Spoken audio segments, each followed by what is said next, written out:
ರಾಜಧಾನಿ ಬೆಂಗಳೂರು ದಿನದಿಂದ ದಿನಕ್ಕೆ ಬೆಳೀತಾ ಇದೆ. ಪರಿಣಾಮ ಟ್ರಾಫಿಕ್ ಕೂಡ ಅತಿ ದೊಡ್ಡ ಸಮಸ್ಯೆಯಾಗಿ ಬೆಂಗಳೂರಿಗರನ್ನ ಕಾಡ್ತಾ ಇದೆ.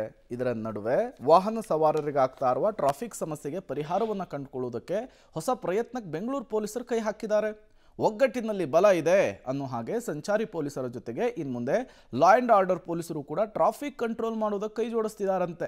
ನಗರದ ಪ್ರಮುಖ ಸಂಚಾರ ದಟ್ಟಣೆ ಆಗೋ ಸ್ಥಳಗಳಲ್ಲಿ ಲಾ ಆ್ಯಂಡ್ ಆರ್ಡರ್ ಪೊಲೀಸರು ಸಂಚಾರಿ ಪೊಲೀಸರ ಜೊತೆಗೆ ಸೇರ್ಕೊಂಡು ಕೆಲಸ ಮಾಡ್ತಾರಂತೆ. ಬೆಂಗಳೂರಿನ ಸಂಚಾರ ದಟ್ಟಣೆಯ ಸ್ಥಳಗಳಲ್ಲಿ ಇನ್ಮುಂದೆ ಲಾ ಆ್ಯಂಡ್ ಆರ್ಡರ್ ಪೊಲೀಸರು ಕೂಡ ಕಾರ್ಯನಿರ್ವಹಿಸುವುದಕ್ಕೆ ನಗರ ಪೊಲೀಸ್ ಆಯುಕ್ತರು ಸಂದೇಶ ಕೊಟ್ಟಿದ್ದಾರೆ.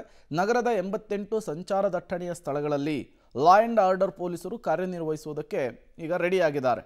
ಲಾ ಆ್ಯಂಡ್ ಆರ್ಡರ್ ಪೊಲೀಸರು ನಮಗೂ ಟ್ರಾಫಿಕ್ಕಿಗೂ ಸಂಬಂಧ ಇಲ್ಲ ಎಂಬಂತೆ ನಡೆದುಕೊಳ್ತಾ ಇದ್ರು. ಇನ್ನು ಮುಂದೆ ಹಾಗಾಗೋದಕ್ಕೆ ಅವಕಾಶ ಇಲ್ಲ ಅಂಥೇಳಿ ಪೊಲೀಸ್ ಆಯುಕ್ತರಾದಂತಹ ಸೀಮಂತ್ ಕುಮಾರ್ ಸಿಂಗ್ ಆದೇಶ ಹೊರಡಿಸಿದ್ದಾರೆ.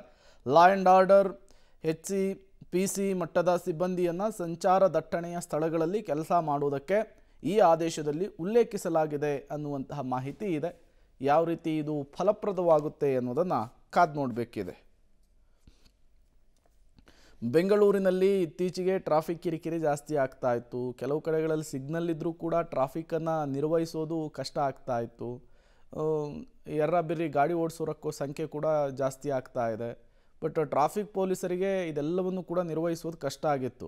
ಬಟ್ ಈಗ ಟ್ರಾಫಿಕ್ ಪೊಲೀಸರ ಜೊತೆಗೆ ಲಾ ಆ್ಯಂಡ್ ಆರ್ಡರ್ ಪೊಲೀಸರು ಕೂಡ ಕೈ ಜೋಡಿಸ್ತಾ ಇರೋದ್ರಿಂದ ಬಟ್ ಟ್ರಾಫಿಕ್ ಪೊಲೀಸರಿಗೆ ಒಂದು ಬಲ ಬಂದಂತಾಗುತ್ತೆ.